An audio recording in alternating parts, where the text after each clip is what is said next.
मित्रों, एक स्थान पर 4 ब्राह्मण रहते थे। चारों विद्याभ्यास के लिए कान्यकुब्ज गए।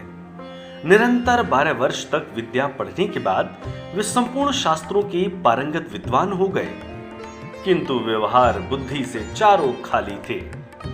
विद्याभ्यास के बाद चारों स्वदेश के लिए लौट पड़े।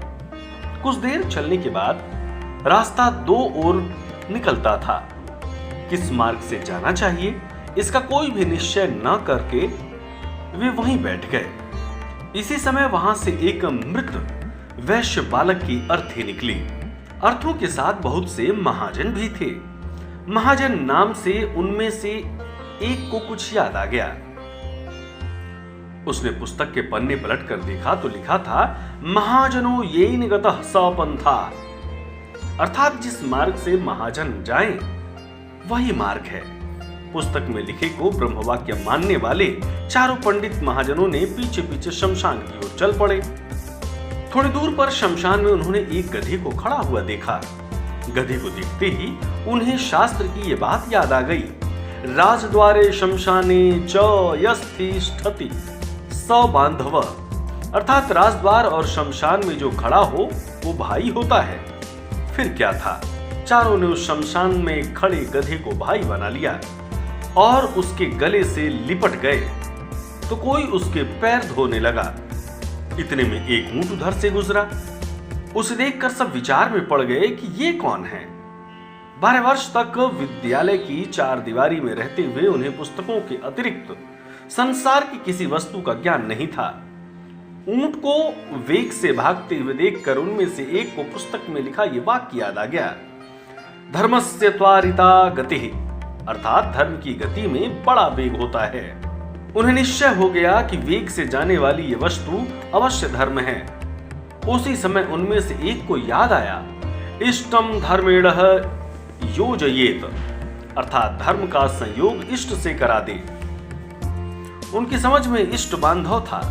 गधा और ऊंट या धर्म दोनों का संयोग कराना उन्होंने शास्त्रोक्त मान लिया। बस खींच खांच कर उन्होंने ऊंट के गले में गधा बांध दिया। वो गधा एक धोबी का था। उसे पता लगा तो वो भागा हुआ आया। उसे अपनी ओर आता देखकर चारों शास्त्र पारंगत पंडित वहां से भाग खड़े हुए।